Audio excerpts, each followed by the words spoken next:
Bom, a gente, quando lida com a realidade, na verdade, a gente lida com fenômenos da realidade.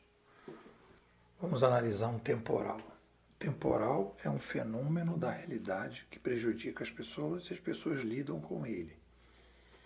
Então, existem estudiosos que estudam os padrões dos temporais, conseguem prever os temporais, os engenheiros que conseguem projetar ruas, bueiros, né, lugares que a água possa escorrer, para evitar que, né, pessoas sofram além do que deveriam, né, do que seja possível em relação aos temporais. Então, tudo que a gente faz de ciência, tudo que a gente faz de análise, a gente faz análise a partir dos padrões dos fenômenos. Toda pesquisa que é feita a partir de padrões dos fenômenos que a gente analisa e a partir daí você desenvolve uma explicação, né, uma forma de pensar sobre aquele fenômeno e uma metodologia para resolver o fenômeno, para minimizar os problemas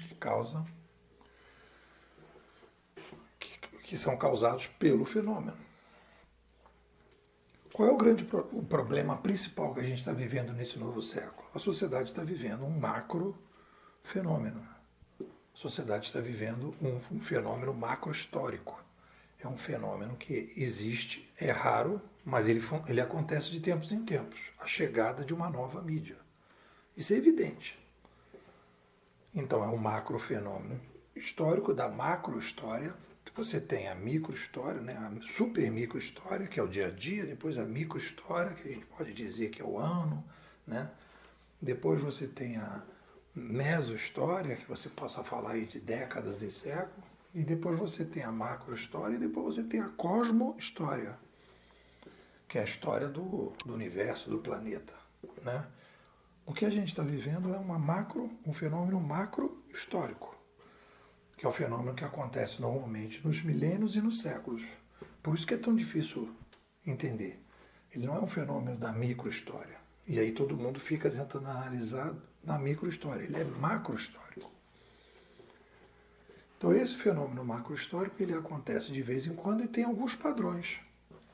Por que ele acontece? Qual é o processo que detona, né, esse processo? O que leva a gente a fazer a ter necessidade de ter uma revolução de mídia? Quais são as consequências dessa revolução, né?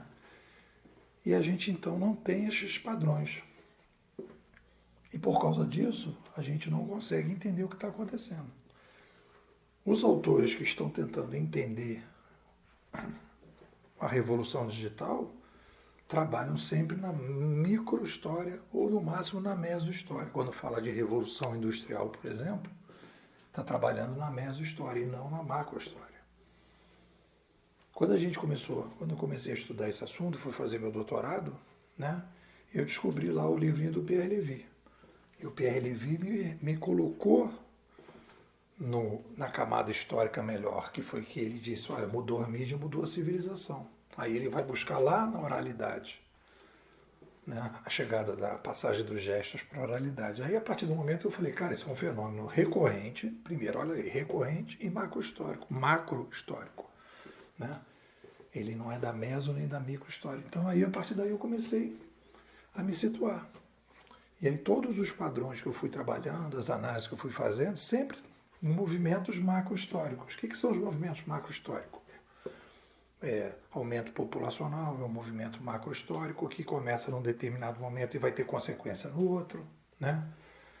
A mudança de mídia que começa num determinado ano e vai ter consequência dali a 100, 200 anos que as pessoas não percebem, que foi o caso da chegada da prensa em 1450, que resultou mais adiante a República e o livre mercado, e resultou, depois da chegada do livre mercado e da República, a explosão demográfica que nós tivemos, que é exatamente a partir de 1800. Então, se você não coloca a análise dos padrões assim, você não entende o que está acontecendo nesse novo século. Não entender o que está acontecendo nesse novo século, você não consegue se posicionar. Você sempre está olhando de baixo para cima e nunca de cima para baixo. E esse é, eu diria, o principal erro que a gente está vivendo hoje nesse novo século. A gente não está trabalhando bem com os padrões desse fenômeno social recorrente, esse fenômeno macrohistórico social recorrente. E aí os canadenses vêm ajudar a gente. É isso que a escola faz. A nossa escola, a Bimodais, Futurismo Competitivo, a gente desenvolve uma narrativa para poder desenvolver os padrões. Os padrões colocam padrões, definem explicações e as explicações sugerem metodologias, que é o trabalho científico, que é isso, basicamente é isso.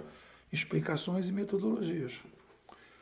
As explicações têm que ser coerentes com as metodologias têm que ser implantadas e aí se verificar se aquilo ali faz sentido ou não.